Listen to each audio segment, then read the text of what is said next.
uh, uh, beer. And then it happened that there were also some other things that were used in the same room. The room was not tidy.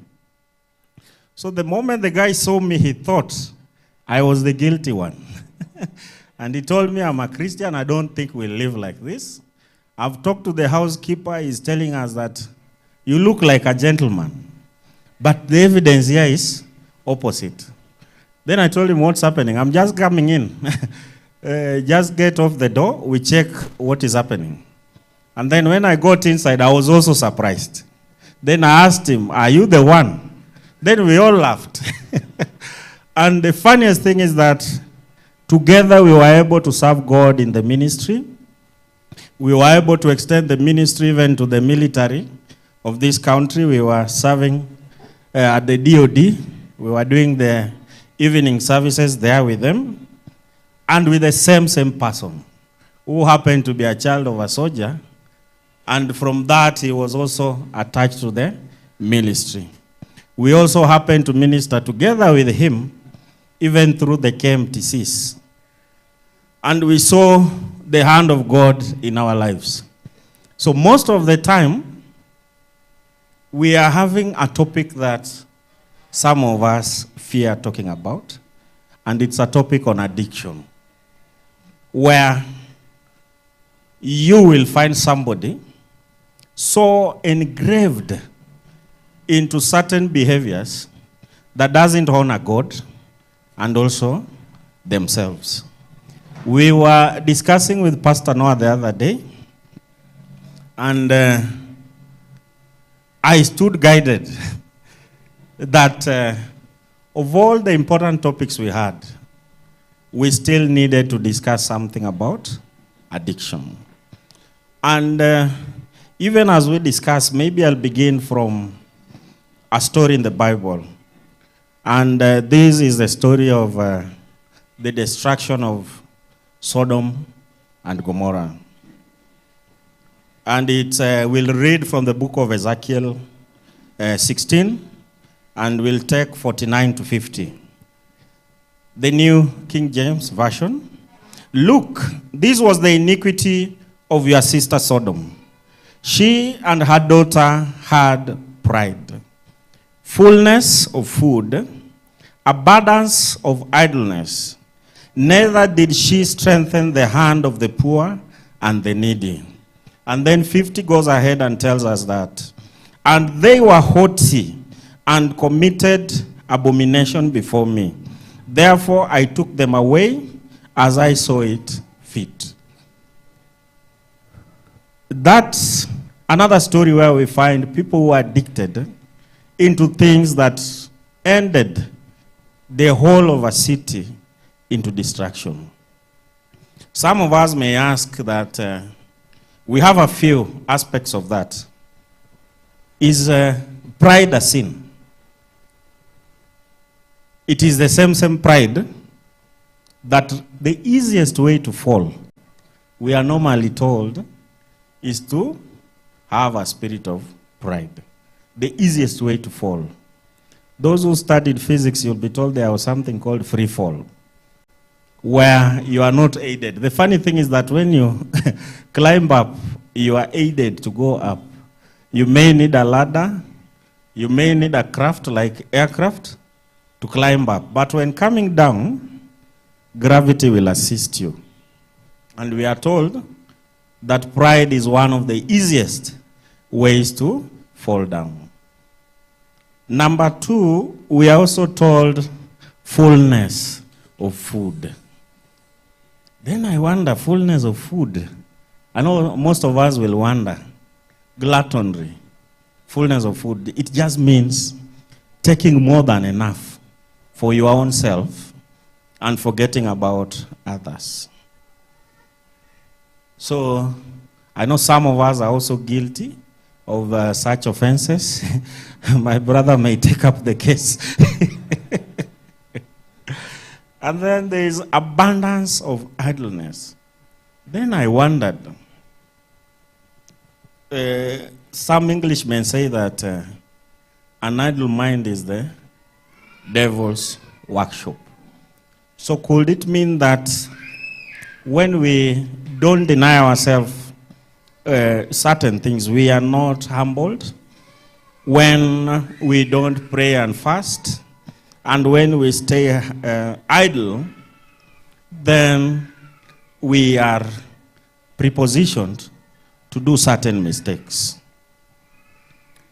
And I will just go ahead to the next reading, which we also identify Paul also showing us some struggles. And he talks about, we know that the law is spiritual, but I am unspiritual, sold as a slave to sin. I don't understand what I do, for what I want to do, I do not do. But what I hate, I do.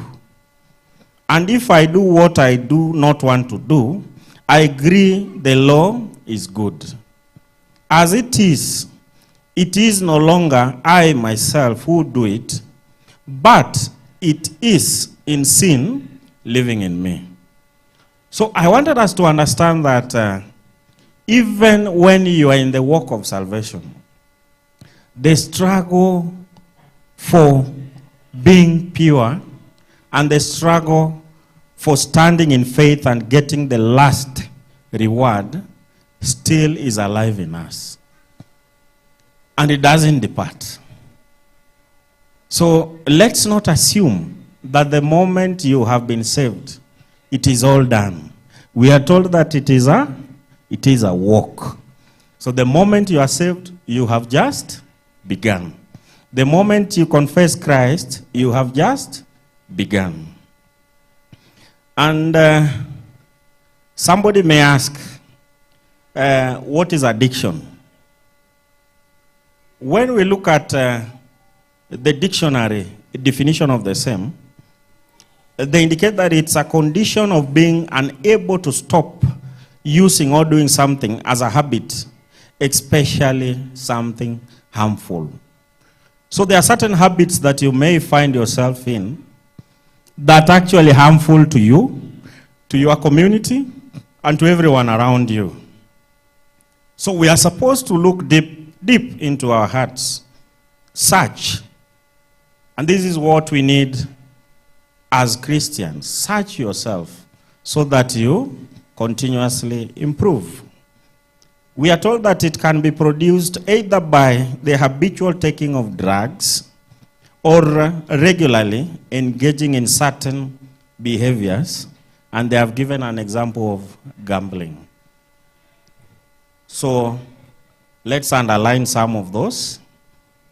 Habitual taking of drugs under certain behaviors such as gambling.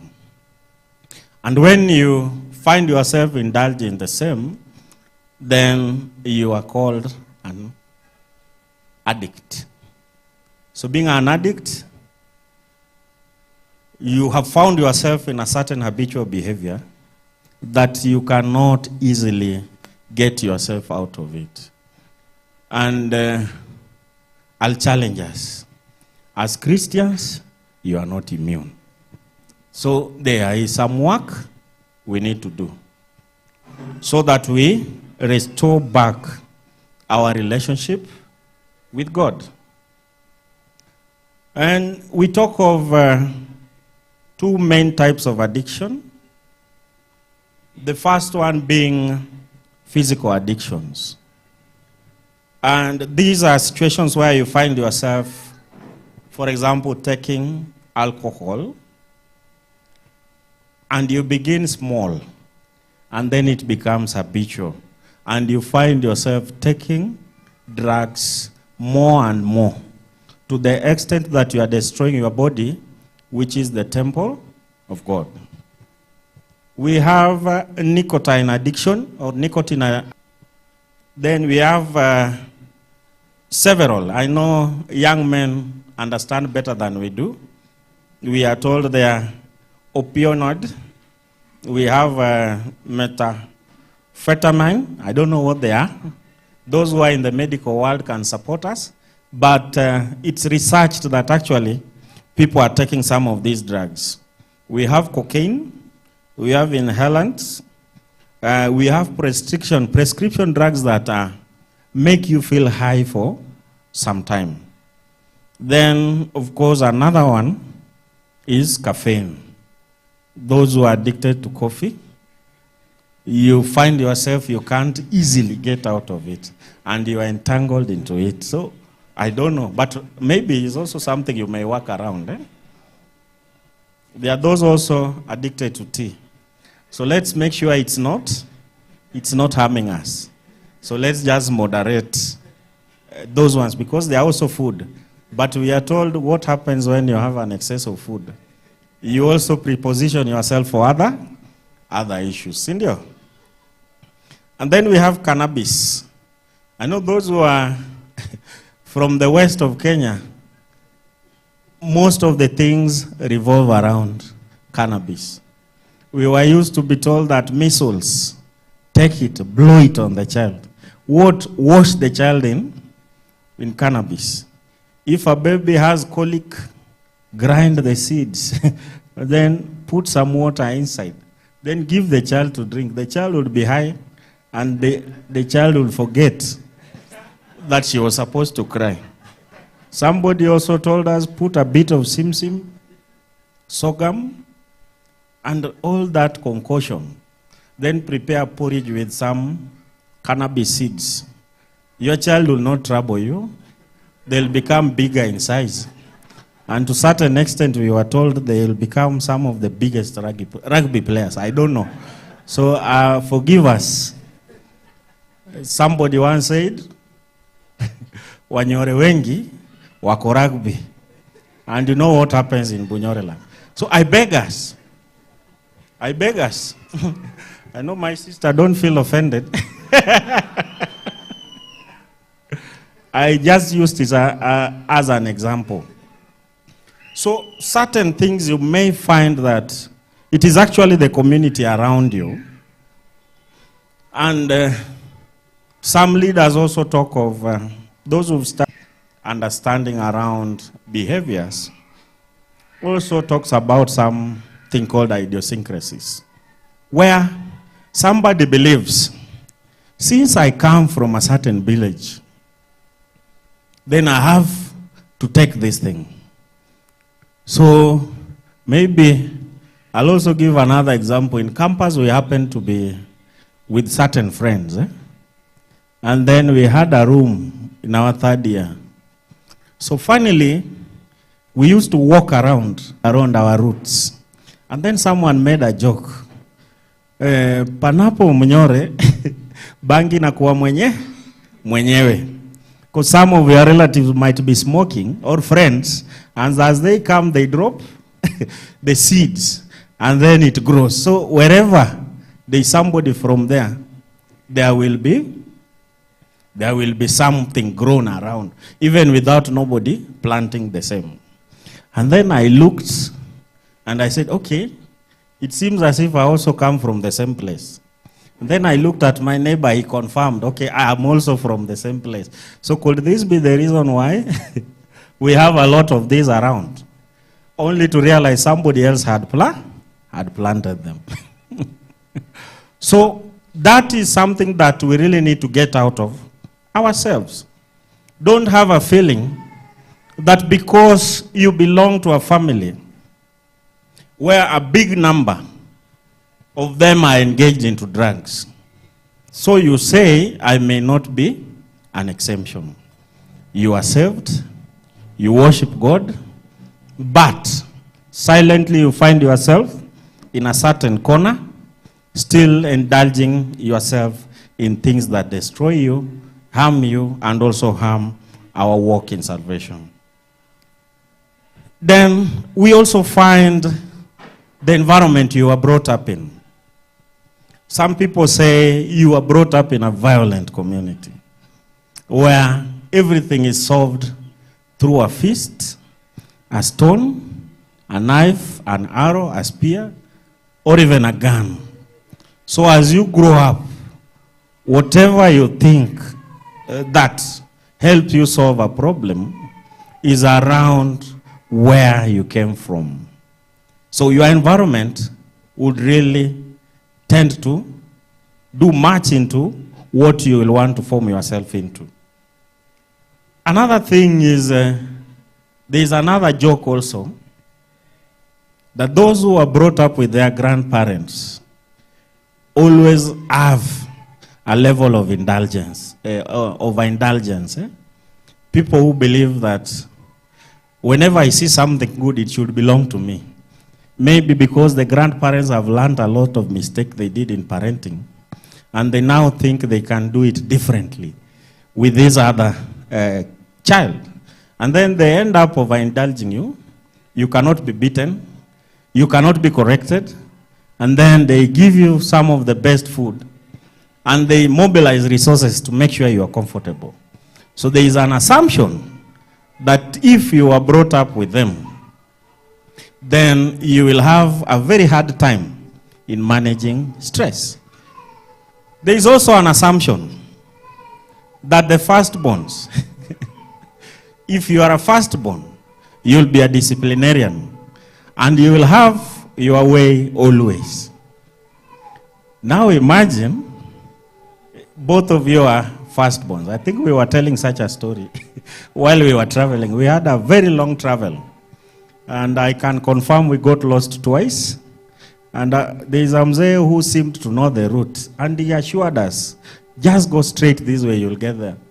And then we meet another guy who tells us, you can't cross through. So we were wondering, between the old guy and the young man, who do we trust? Eventually we realized the young man was truthful. The old man may not understand the context. He ended up misleading us, but of course we made our way back. So I just wanted us to think about the same. You may say, now that I'm a firstborn, things have to go the way I want.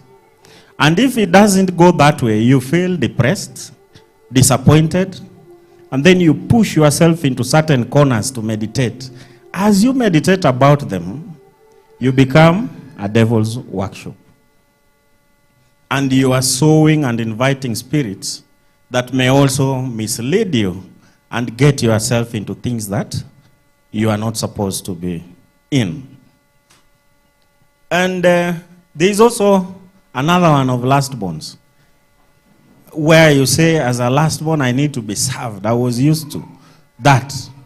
And then you meet someone in a house, now you find yourself being clumsy. And then everyone wonders, okay, why are you this? And then you are quick to give a response. I'm this way. Then you also set yourself to be in a situation that is likely to also harm yourself. Now, what does this mean as a Christian? What it means is that once you are saved, you become a new what? A new creation. And once you become a new creation, then your walk of salvation begins. The most common types of addictions are the ones I've talked about. And those perceptions that end up pushing people in addictions are some of those examples I've given. Now, there are those ones that come in as a culture, and you find yourself jazzing to them, where people are looking for jobs, and the jobs are not forthcoming. And then addictions come in, and somebody tells you, we want to join money market. I realize most of the young men are now in the money market. The other day we were discussing, and we realized at some point it's not the same money market. It means a lot. Wash wars is also put into the same category, money market, where you come and then osha pesa yenye imetoka mali ujui, corruption money. You may not know what that money did and the lives that money has destroyed. And then the more you get a few coins, the more you find yourself deeply indulged into it, to an extent that you can't get out. We also have issues around gambling. Now that you've seen some cash, it's very attractive. Why don't I just put 50 shillings? And then there's a possibility of multiplying it times 6. And then we go watch football, and you have a temptation. Maybe let me just try today. And it happens that you get money. I once had a boss who spent money, mpaka kachukua pesa pia ya muradi akatumia. You had good hopes that he's going to get more. Selling his assets. And the moment you begin disposing your assets, and the moment you begin disposing your assets to get into something that is not spiritual, it does not build you, does not build others. What you push yourself into is something that, a situation that you'll never get into, and eventually it will harm you. Initially, you may think you are benefiting, but in the long run, you find yourself into the same. Then the other day, the former president of the US was saying he was addicted to the phone and also internet. Wherever you are, you will find yourself also in a phone. At a church, tunakaa kidogo. I am a social media influencer. So the moment I'm a social media influencer. So the moment I do dance kidogo, then I expect some people to react. So every moment you are counting the reactions, likes and what have you. So every day you are counting. You are in church, you are wondering, okay, how many people? Saying, okay, I have 50. Then you want to also study trends. Now every 1 hour, how many people am I adding? Eventually you get yourself engraved into something that may even internet, and then you get confused. But don't worry, we are told we are in Industry 5. Industry 5 and 4 is where we have Internet of Things. Because we are becoming a global village. And when we are becoming a global village, there is that need to know what is happening everywhere. And the easiest way also to do business is also to serve every corner of the world. So even learning, even in terms of professional development, you are told we are in IoT era, IoT, Internet of Things era. So you need to also make sure you are well acquainted with internet. And also Internet of Things. You don't stop at internet. You must also see how you can create solutions from the same. But when you overindulge into it, to an extent that you don't function, you don't perform well at work, at school, even in your own self, to a level that you can't pray, then you realize, I've crossed the boundary. So you don't become a sodomite. Yeah. I know sodomy has been associated with only one thing, but we have read it's not only that thing. We have seen there are several other things. So you can be a sodomite from even eating too much. The other day I noticed that we were too busy. We were trying to present a proposal somewhere, and we realized on the second day that we hadn't eaten. Then I was asking my friend, we are in the second, have you taken something? Then he was telling me, okay, I have not. And then we agreed, akaniambia, we shuka chini, ulete chipo.